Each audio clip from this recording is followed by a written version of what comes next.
Whew. Alright, what's today's video about? It's a pretty big subject. By big, I mean it's something that is sort of at the core of life, of what everyone goes through. It's like one of those what are we here for type questions or subjects.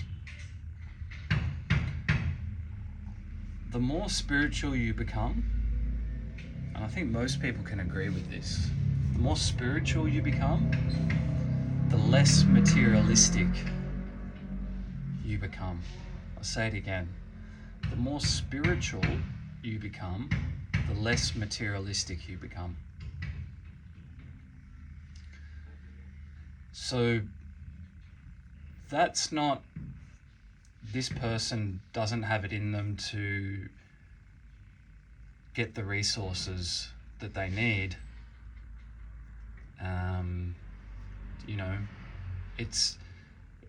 It's not coming from a place of lack, that you can't afford things or that you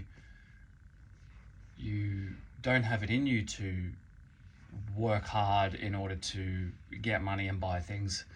It's more a very conscious choice that you give up that desire because you see that it creates suffering. And this is what the Buddhists would talk about, is that basically desire and attachment is suffering, and most people are attached to their desires, which are material goods. And the more that you meditate, the more that you contemplate, the more that you seek truth, the more spiritual you become. And spirituality is not that you're really gaining something, it's that you're taking things away. Because like at our core, we are spiritual, we are a spirit, and by taking things away, we are getting closer to what we actually are by nature, by what we are. So really the material goods are things that cover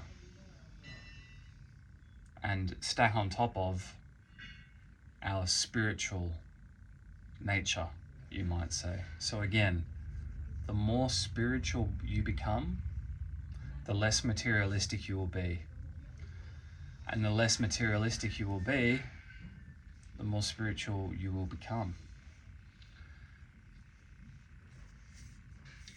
It doesn't just mean get rid of all your physical goods and all of a sudden you become spiritual, but the pursuit of more is going to lead you to a life of suffering eventually. Though that's a desire that can never be fulfilled. Okay? So, where am I going with this? That's a big pattern in society. And there's almost like a collective unconscious, right? Like Carl Jung and some of these people talked about that there's this collective unconscious. It's like in psychology when they talk about group think. Okay? There's a lot of power in it, in the sense that because there's a lot of people doing it, it basically has a huge influence on our society. And that's in the material realm, with people speaking about and showing by example of a way to live, and also in the spiritual realm, in thought forms. So the more people thinking along a certain pattern, it like increases or reinforces that energy that sits behind the physical realm, if that makes some sense.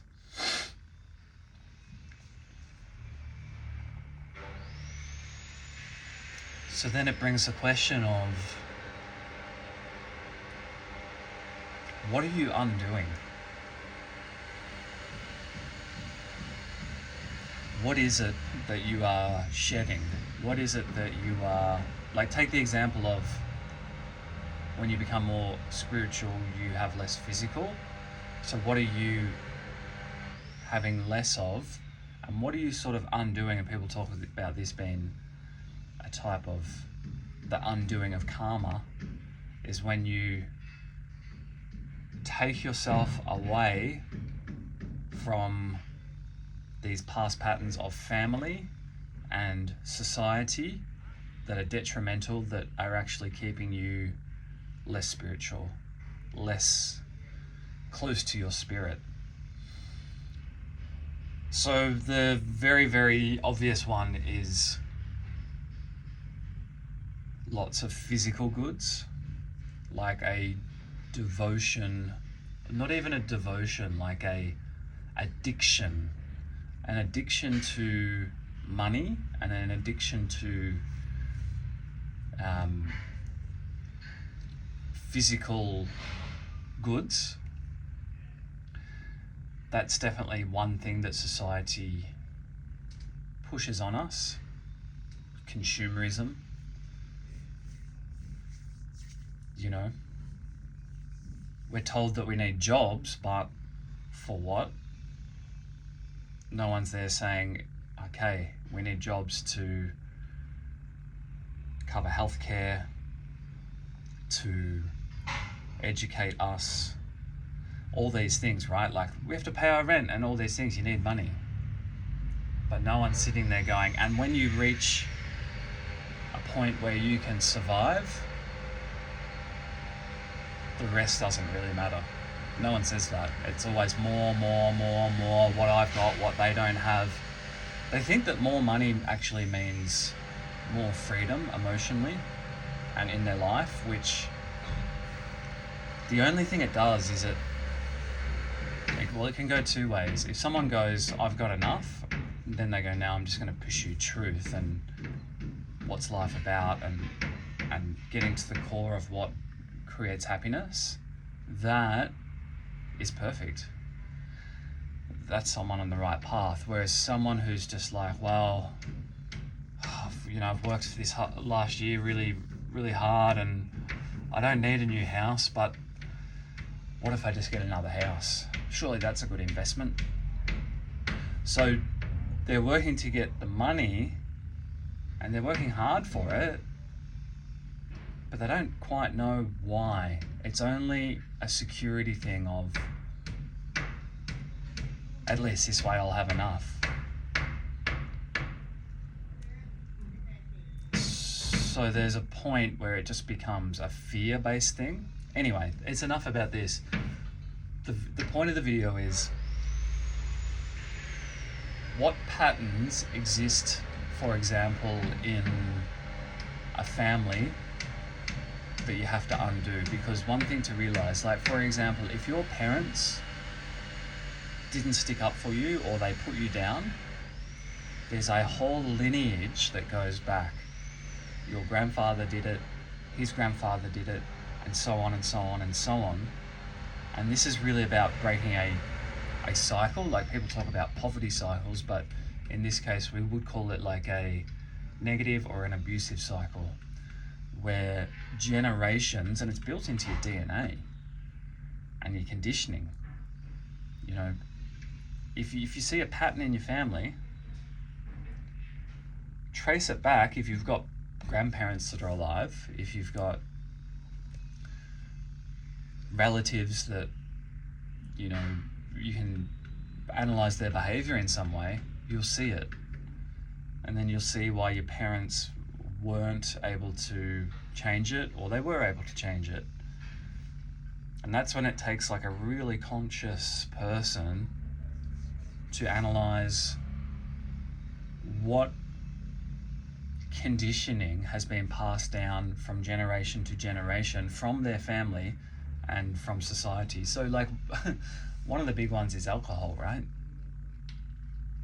You got a family that when they get together, celebrating means drinking.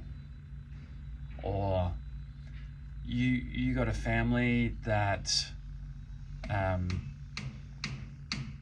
when you get together, you drink and then you fight each other, and that's considered normal. So then you teach that to the next generation, or the children just see that and go, well, that's what we did growing up. We didn't know any different. It's true, they didn't know any different. So it's about the conscious person to be aware of, if there is a different, what is it? And how do you change it so that when you do pass on your genes, when you do become the person that you want to see change in the world, that you're able to do it. And the way to recognize it is, okay, yes, being conscious is one thing, but like, what are you looking for? Because if you don't know any different, you probably don't know that it's abuse, or that it's negative, or that it's some behavior or conditioning that's quite far away from your spirit, from spirituality, from the core of who you are, or just from being healthy, right? Like the perfect example is the alcohol thing again. Like, I grew up drinking every weekend with my mates, having no idea just how bad it was for me, mentally, physically, everything. It was accepted by society, it was encouraged by society, it was just a normal thing you do, but it was leading to depression, illness, all these things. And the scientific research has come out now, and it will change eventually. But it's just an example of, that can't be a problem because everyone else does it. Everyone else accepts it and thinks that it's okay. So people don't even look at the toxic thing as the toxic thing because it's so acceptable, that it's so encouraged. Sort of the logic in people's minds is, well, if it was really that bad, everyone wouldn't be doing it, would they? And the same goes for a family dynamic. If you've got people who are abusive in your family, put you down, never engage with you properly, ignore you, treat you like you're, just this sort of, you're not on the same level as them. There's this arrogance of all of this. And you think that's normal, just like the drinking thing, you won't think that it's toxic, and you'll grow up with it. And your spirit and your body holds a record. If you're being abused and you don't know that it's abuse, your body and your mind and your spirit, for lack of better words, keeps account of that. The body in particular, it's a very physical, non-spiritual thing. Physical, spiritual for these words. And you don't have to understand this in spirituality, and you can just understand this in this is life. This is physical life. If you're suffering some neglect or abuse, it'll show up in your body, in anxiety, in posture, in the way you walk, in the way you hold yourself. All of those things, just because consciously you're not aware that something is negative or abuse, because it's normal and conditioned and a pattern and everyone else accepts it, doesn't mean that it's not. And eventually, when it becomes too much, when the anxiety becomes too much, when the head down because you've been put down all the time becomes too much, eventually you go, there's something wrong. And you start investigating and you go, shit, for my grandfather to put me down every time that I see him, that really has affected me. That has really lowered my viewpoint of myself in this world. That has made me, someone has intentionally tried to trip me up or to put me down. When someone realizes that, they go, whoa, there is abuse that's going on. There is neglect that's going on. This wasn't the happy household. And when you've got such big things that go back hundreds and hundreds and hundreds of years because of people's inability to stay spiritual, or to I would say stay spiritual just means staying in spirit. So it just means like staying conscious, staying in love, staying like a loving person. That's what that means at its core. So because they weren't able to step into a power or a positive power position, or spirit or love, it just continued down the line. They did it to their kids and their kids and their kids, and they're not even aware why they, are constantly moving around and can't sit with themselves still, because it's an avoidance strategy. I'm doing. So when you're awakening, when you're becoming more loving, I think just the word more loving sometimes is better than more spiritual. When you're becoming more loving, when you're letting more love into your life, when you're letting that spirit into you, it's going to be difficult because you're actually taking on the work that your ancestors couldn't do. Okay, so breaking that pattern, you're not just breaking it for yourself, you're breaking it, it's an accumulation. So a way to look at it would be, let's say 4 generations.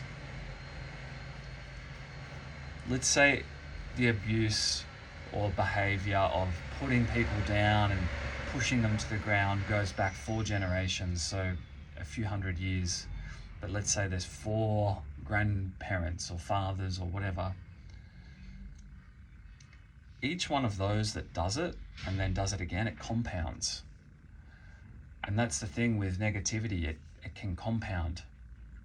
So if you've got someone here in this generation who's putting down his son or grandchild or whatever it is, and then he then learns that's what you do, it reinforces it.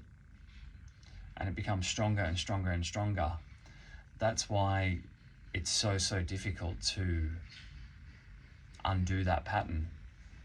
Just like a human, like if someone smokes for 40 years or has bad posture for 40 years, like for them to undo that compared to someone 5 years smoking or bad posture, it's different. It's more difficult for the person doing it for a long period of time. So that's like with past patterns, and this is why you will feel alone when you're on a spiritual path, or that you're letting love into your life. When you're wanting to become a more loving person and not repeat patterns from the past, the reason that you will feel alone, not many people can go there. Most people, it's too painful to face what their parents did to them or their grandparents and look at that and try and fix it and be aware of what's going on or what did go on. So that's the first thing, because it's so painful to undo. Like there's a record that's left, not only spiritually but even in your DNA, of all that abuse. And for you to sit there and try and change it, it's going to be painful, and a lot of people aren't going to understand it because they just can't go there. Like they can't get it. They're like, why would I bother with that? Because on a deeper level, on a very subconscious level, on a spirit level, they're aware, their soul knows that that's going to be so painful to take on. So you will be alone in many cases when you try and take on, like it's like an army of family members that support a certain way of how things have been done and accept it. Like they'll either support it or they'll turn a blind eye to it, Oh, okay, abuse, well, I don't want anything to do with that. Well, that's in the past, and then they're just pushing it aside, like the person who always tries to stay busy. It's an avoidance strategy, so they don't have to face the pain. It's all about not facing the pain. I'll buy new things, I'll just keep busy, I won't sit with myself, I won't sit with the pain. They're all things to avoid feeling it, but ultimately the growth will come by facing it. And that's why you feel alone on a spiritual path when you're facing these things, because there's no one really who's going to be there from your family or from society going, yes, quit the alcohol. You can do it, you know? Yes, really delve into our family history and work out what went wrong. Why all these people are depressed. Why these people feel abused. That's great. Good on you. This is going to help. This is going to be healthy. This is going to be positive. This is going to be loving. This is going to create love in the world and for our family for the future. They're not thinking that, because they're constantly avoiding. They're constantly in fear. Let's get more money. Let's worship money. Let's keep busy with this. Oh, don't worry about that. Why would you even bother with trying to fix that? They say that because if they admit that you should bother trying to fix that, if they admit that, then they have to go there, and they don't want to go there because it's painful. So it's better just to deny it and pretend that it's not there. And people just on and on and on, and they never quite get to the core of accessing love, really. Thank you.